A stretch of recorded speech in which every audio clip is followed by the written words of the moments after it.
Hello and good morning. My name is Durban, and I am the Environmental Legal Specialist for Policy Review on Philippine Wetland Conservation and Management. And first of all, allow me to apologize for not being personally present there with you.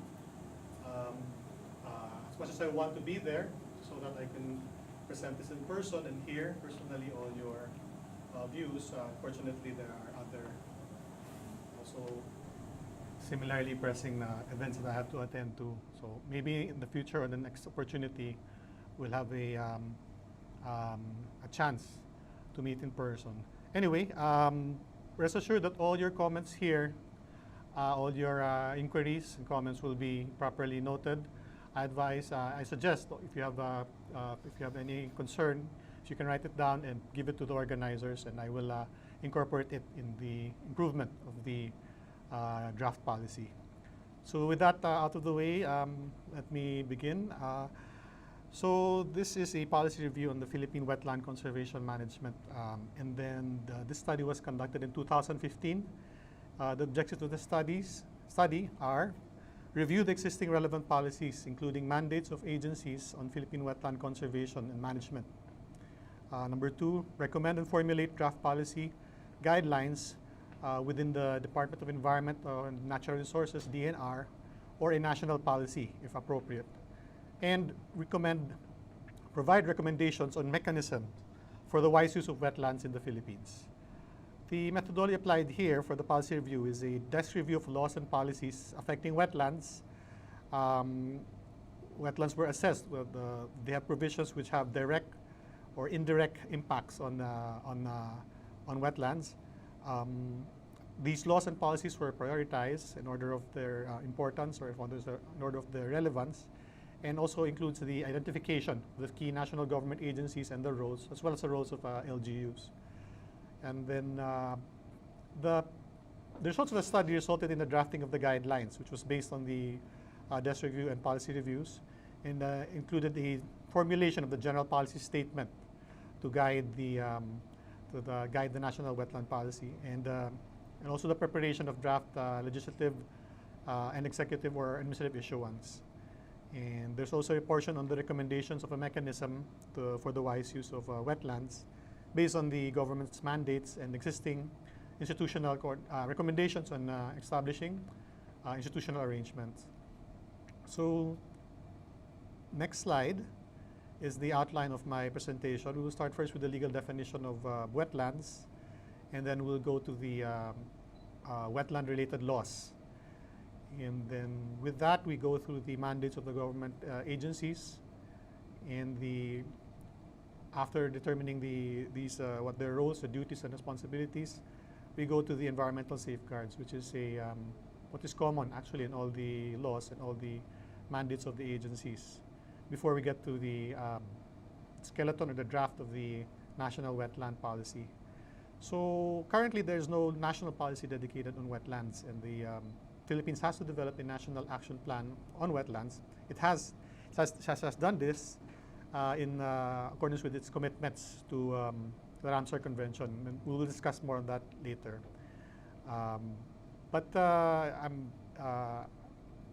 As some of you may know, February 2 of every year has been declared as a National Wetlands Day. This is through a proclamation in I think if I'm mistaken, 1993. So the next slide, we are to discuss what are wetlands. And wetlands are not defined in Philippine law and not in the national statutes, but we get our information or our definition from the Convention on Wetlands of International Importance, or the Ramsar Convention, particularly its Article 1.1 and 2.1.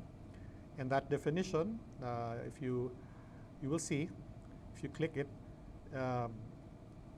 these are areas of marsh, fen, peatland, water, whether natural or artificial, permanent, temporary, with water that's static or flowing, fresh, brackish, or salt, including areas of marine water, the depth of which is at low tide does not exceed 6 meters.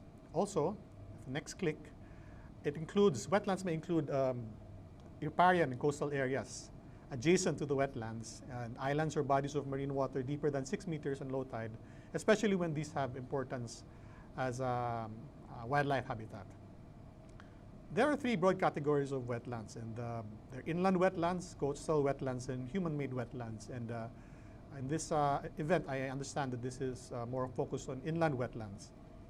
And like I said, there's no definition of wetlands in Philippine statutes, Republic Acts passed by Congress. And in fact, the term wetland appears only in three laws, Philippine laws, in the National Integrated Protected Areas Act, in Section 2, the Philippine Fisheries Code, also Section 4.4, and also the Wildlife Resources Conservation and Protection Act, Section 4.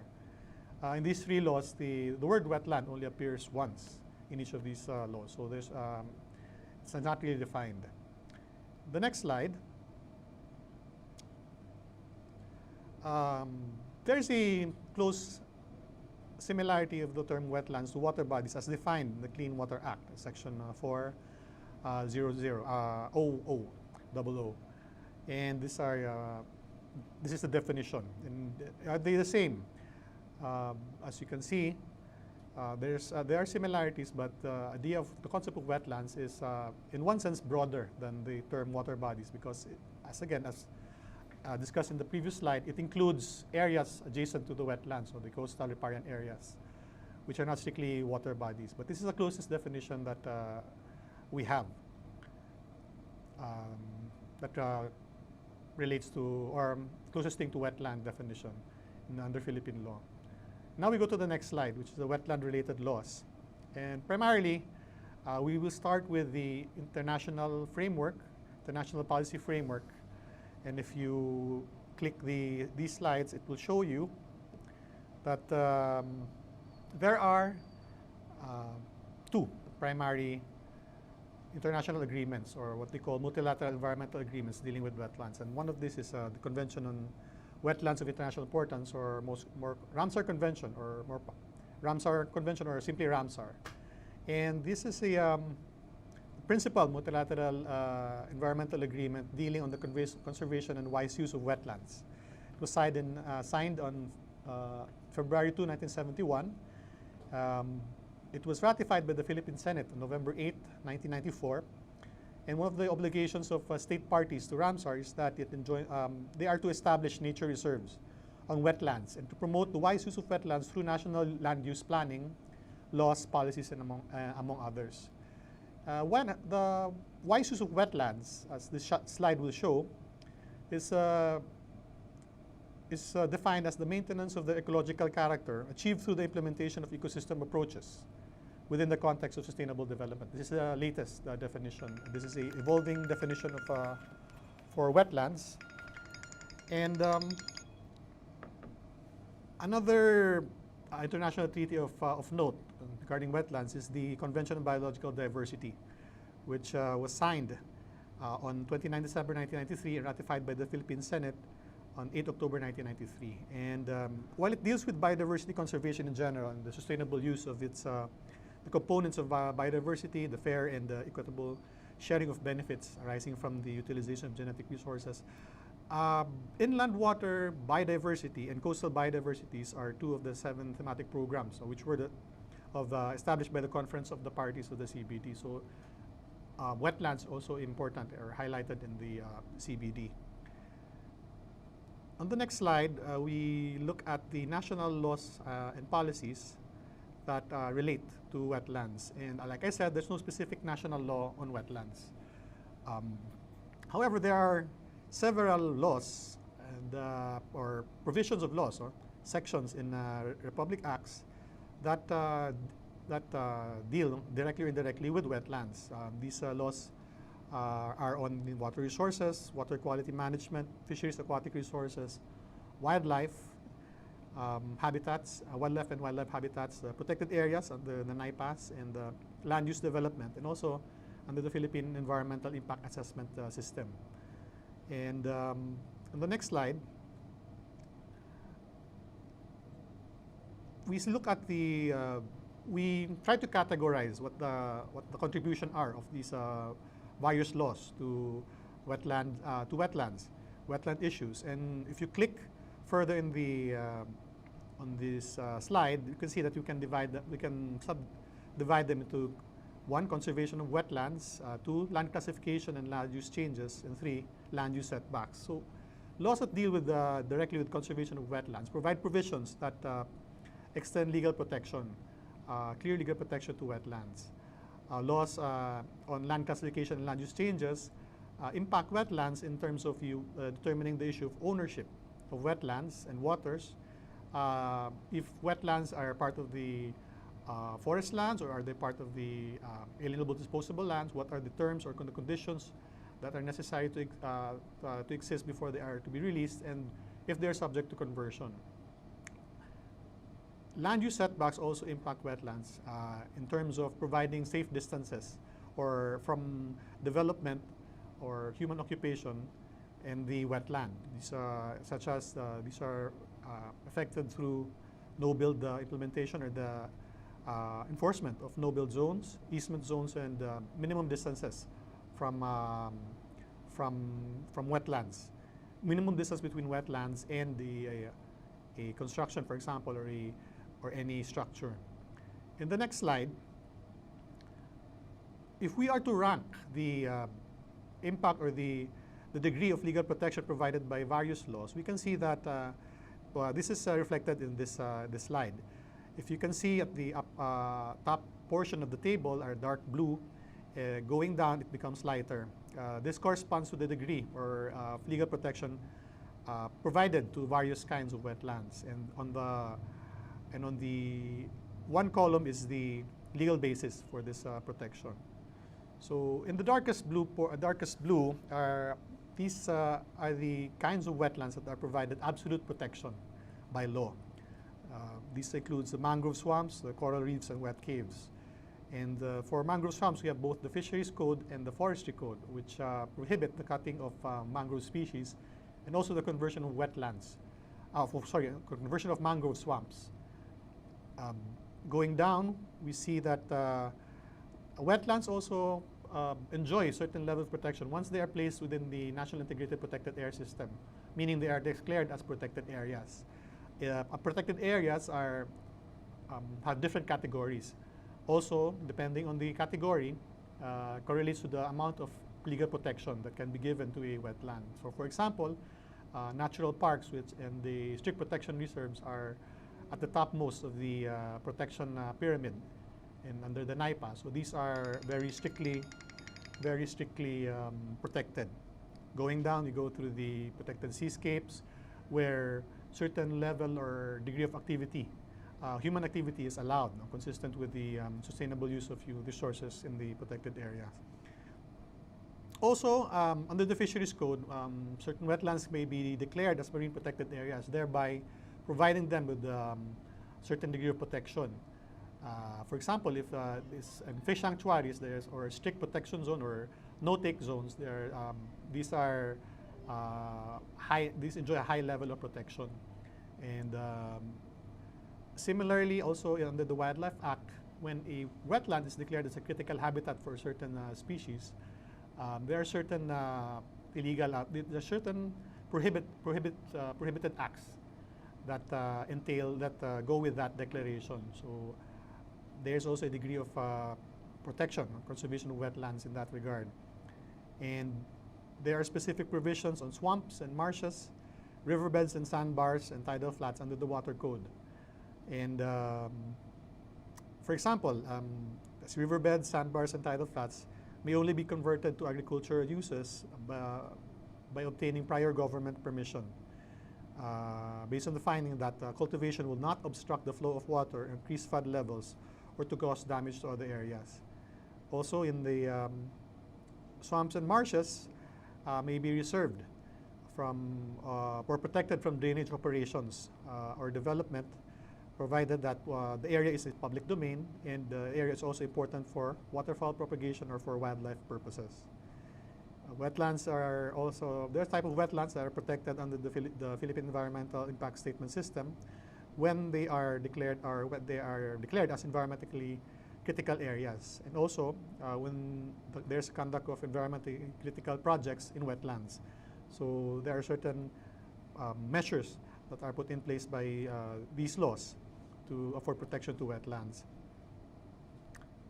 In the next slide, further on the laws on conservation of wetlands, again, wetland conversion is prohibited as a form of aquatic pollution under the Fisheries Code if it results in detrimental effects on living and non-living aquatic resources. And also, it is important to point out that activities in wetlands may require local level consultation and consent for certain government projects or programs affecting wetlands. This is under the local government code. On the next slide, on land classification and land use changes, if you click through the presentation, we discuss here the ownership of wetlands and wetland resources. Generally, wetlands are, part of the owned by the state under the 1987 Constitution. The exception is if they already private ownership or for wetlands that have previously been classified as agricultural land or A&D and released for disposition to qualified persons. Another exception that may be noted is that ancestral domains of indigenous peoples or IPs are also treated as private but communal property that has never been part of the public domain. So under various laws also, the ownership is based on the 1987 Constitution, which provides that all lands of the public domain and waters belong to the state. Also, worth pointing out is that the Fisheries Code prohibit the release of tidal swamps, mangroves, marshes, foreshore lands, and ponds that are suitable for fishery operations, meaning they can't be converted to residential uses, for example, commercial uses. Forestry Code also requires certain mangrove swamps and freshwater swamps to be retained under the forest land category, meaning they cannot be converted into agricultural land or A&D lands. And the question is, what if the wetland has already been classified as agricultural land, or, for example, it's already been titled, it was already part of the private ownership of individuals? Various laws provide certain levels of protection. For example, under the CARL, the Comprehensive Agrarian Reform Law, these wetlands cannot be converted to residential or other uses. And also in the if these wetlands, even if already in private hands, are found to be necessary for wildlife conservation purposes, they can be established as critical habitats.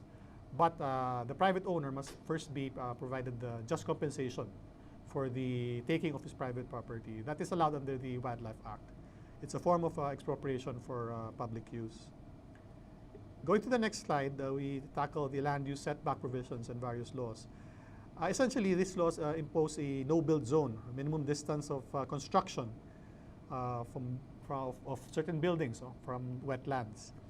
And if you look at the Water Code, there are certain distances depending on the location. There's for urban areas, there's a 3-meter easement, a setback. For agricultural areas, 20 meters, and for forest areas, 40 meters.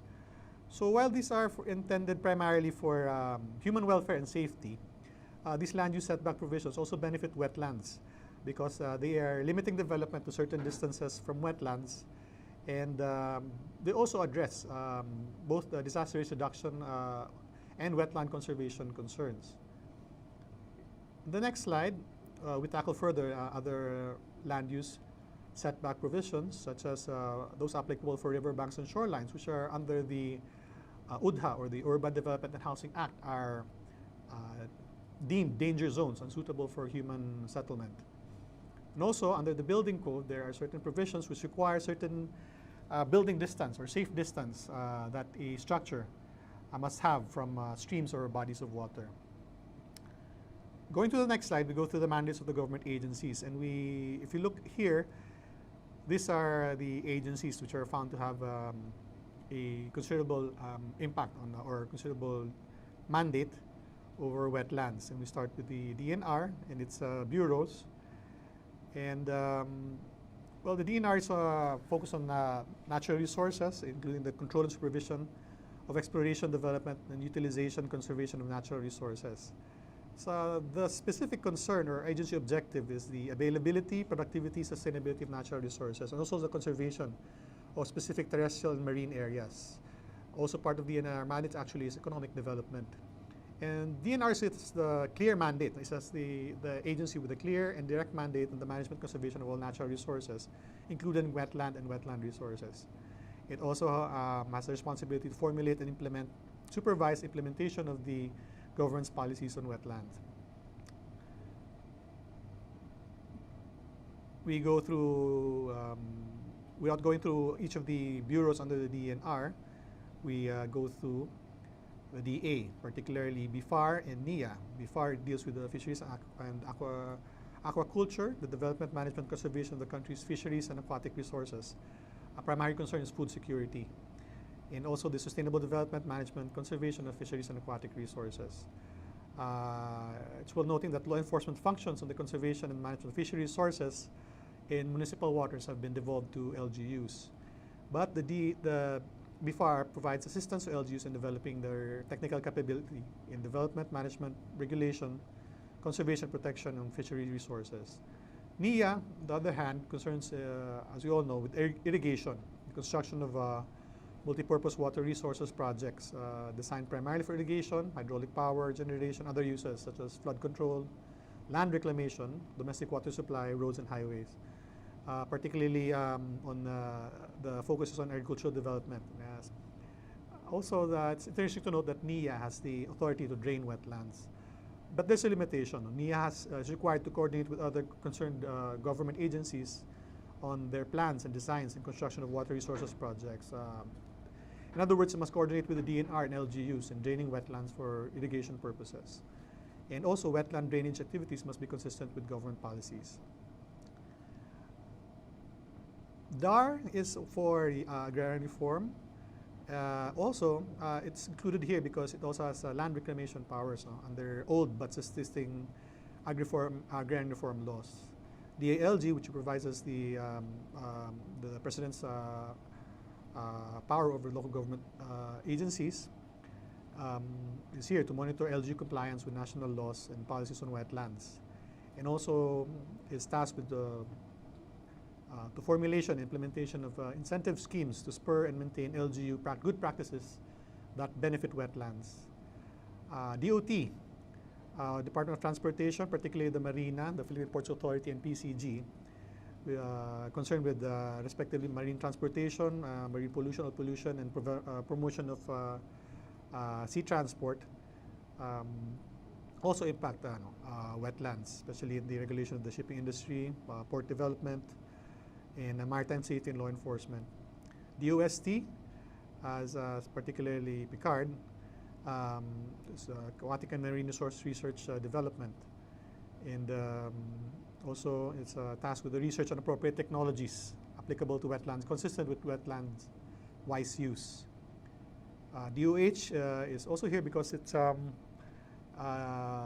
primarily because of its responsibility in the promotion, protection, preservation, or restoration of the health of the people, which for people living close or near in wetlands is of primary concern.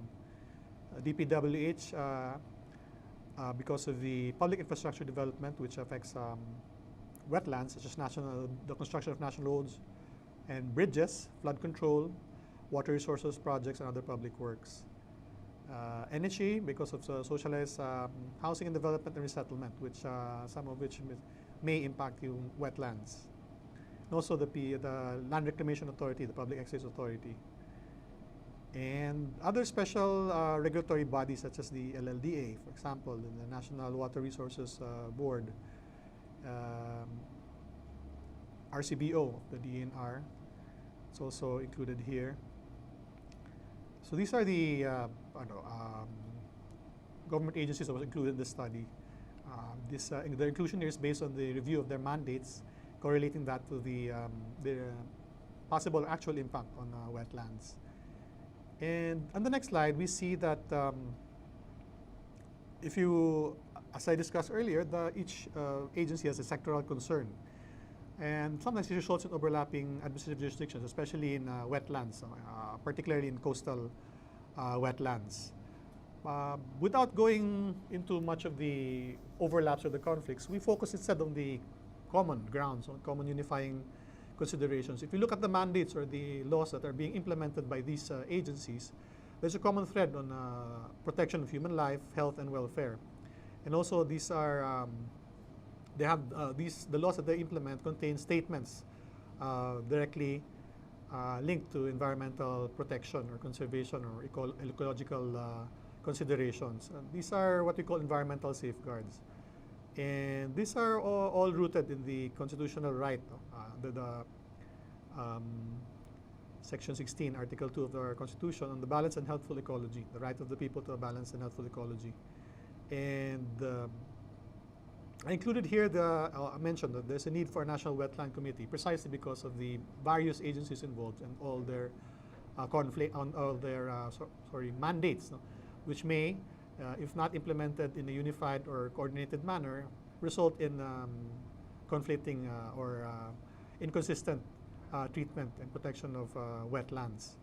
So it is proposed that this committee or this coordinating agency or body will be composed of the agencies which were identified earlier. And moving on to the next slide, just a quick rundown of all those environmental safeguards that I mentioned earlier. So for example, in the fisheries and aquatic resources, they contain these provisions, as you can see in the slide. Clear mention on the importance of ecological balance in implementation of the law, and also the adoption of a precautionary principle and ecosystem-based approach in fisheries management. The next slide, even in agriculture, we also have that environmental safeguard also for small farmers. It's, the Magna Carta for small farmers also mentions ecological balance and environmental protection. The next slide, industrial development under the Clean Water Act and the Special Economic Zone Act also mention of ecological safeguards. This can also be found in the urban development housing. The next slide, social reform agenda. In the next slide, even infra and public works. These safeguards provide the limitations to what the agency or what the kind of development they can implement. And moving on, so also the next slide will show energy. And the next slide also on energy. The next slide on irrigation, land reclamation. I understand you will be provided with a copy of this presentation. So if you're moving too fast, you can review this at your own time. Next slide will show tourism and mining. And before we move on to the next slide, just a recap on the environmental safeguards. So these are the way we gather our policy statements later on for the policy statement on wetlands. So our policy statement has basis in law. In fact, we've gathered this from all these laws that we mentioned, all these laws that we cited. No, these are not something new. We just picked up all those environmental safeguards from all these laws, applied them to wetlands, and then we built we formatted the initial policy, the policy statement, based on those environmental safeguards. Moving now to the next slide, we discuss what is policy. So basically, simply policy is a settled or definite course or method adopted and followed by government body or individual. And it's a collection of principles which indicate intended and acceptable activity or direction for an organization or government. The next slide will show, we'll discuss what is a national wetland policy. As defined by Ramsar, a national wetland policy is either a general statement of the considerations which will guide both rational decisions and actions, or a more detailed, clearly published statement by a national or subnational government, often with measurable goals, timelines, commitments, plus budgets for actions. So just to recap, we're on the slide, what is a national wetland policy?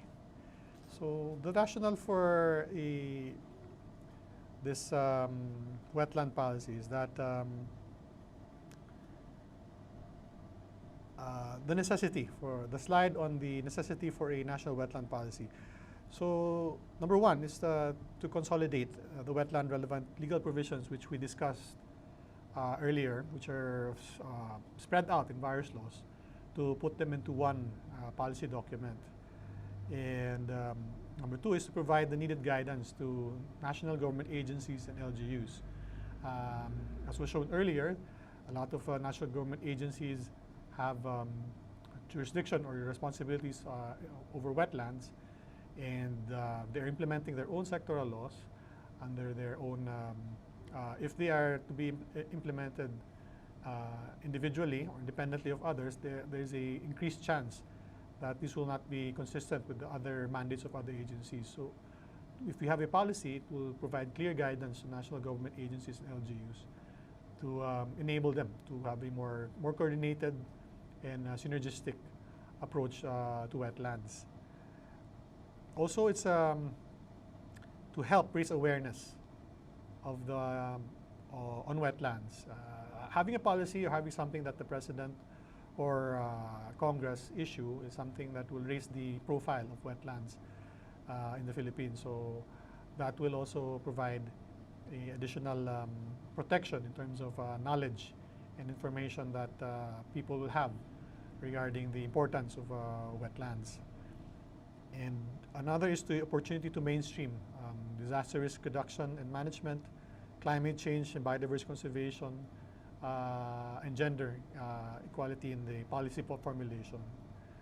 In the next slide, on policy statement, as I've said, we've picked up all the environmental safeguards that stand out in the various laws that we've tackled, we've studied, and then tried to compress them into one policy statement as a starting point for discussion as to how to refine this. So it's a bit lengthy, but this is for example, in executive orders, there's a section right after the title. Section 1 issues the title. Section 2 is the policy statement. What policy is the executive issuance adopting or installing, and this is the proposed wording. If you can see that it refers to a lot of the concerns of the various laws cited and various agencies that were mentioned. And this is our starting point for the policy statement.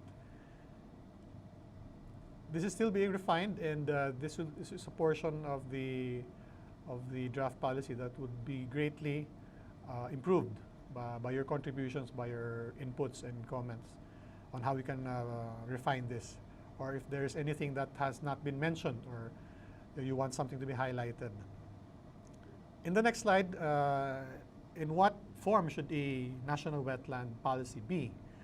I tried to put here in a table form the various policy instruments, a Republic Act by Congress, executive issuance by the President, or administrative issuance by DNR, jointly or singly with other agencies, joint administrative orders, and the like, and their advantages and disadvantages. And then, as we all know, to pass an act of Congress requires a relatively longer time than that of a executive issuance and administrative issuance. And it starts with the bill, and then it goes to a committee. It gets discussed, debated, and if it's contentious, there's a lot of inputs that it can change. No? What we put in the initial draft bill and what it comes out in the end as the approved version for signature of the President can be very drastically different, because all the members of Congress has equal rights to put in what their views are, or to comment on the subject, on the wordings, on the substance of the bill. One of the advantages of the bill is that because of this lengthy process also, once it is adopted,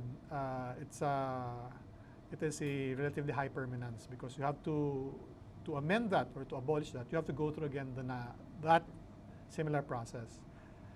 And advantage of being a statute is also Congress has the power to appropriate funding for from the national treasury. So that a statute can do, that it can provide an appropriations in the section on appropriations. It can provide an amount that it deems fit to pursue this national wetland policy. That can't be done only by executive issuance or by an agency alone.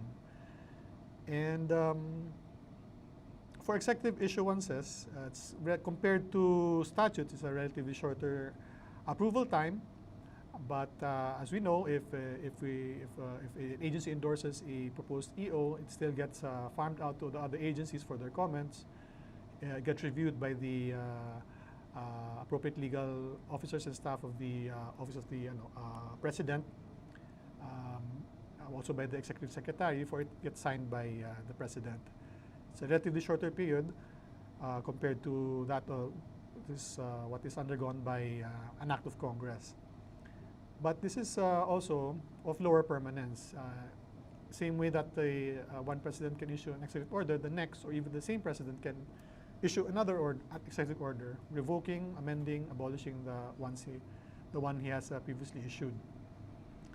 And lastly, the administrative issuance, although this is the most relatively the most fastest policy document that can be turned out, because it involves only one agency or two or more agencies. It doesn't go through the lengthy process of those that have to be undergone by acts of Congress or by executive issuances. However, this is also of low permanence, and also it cannot properly create yung interagency committees except if there's a joint issuance. And it's less of a compelling character as compared to the executive issuance and the statute. Now, the proposal is to at least aim for executive issuance or statute, because as we've discussed, a lot of agencies are involved and also the LGUs are involved. It would be better if you have a high-level document, policy document to contain a national wildlife policy, to elevate the status of this document. It will be a national policy or a state policy instead of being just an issuance of one or two agencies. And if you go to the next slide, we've provided a sample outline of the national wetland policy. And this is for a executive order. And these are the provisions that are suggested to be included therein. This slide and the next slide will contain those. These are the important points that should be contained in national wetland policy. And if in the end the decision is to go through executive order or to administrative order or to the Republic Act, it's just easy to rearrange or reword this appropriately for the policy documents. But these are the proposed contents of such a national wetland policy. I am informed that you'll be provided with the latest draft of the executive order that was drafted, proposed executive order for this format of the national wetland policy.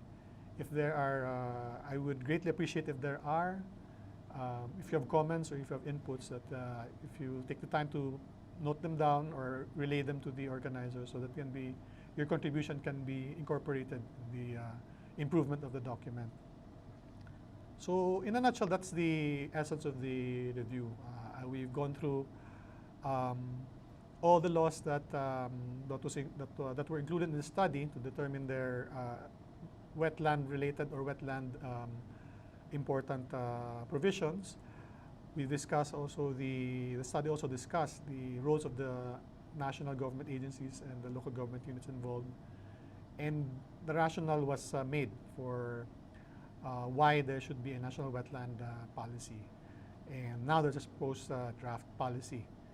So that is the output of the study. And I hope to receive your contributions and comments on this, on any part of the presentation and on the draft policy document. And again, I thank you for your time. Again, my apologies for not being in person, present there with you.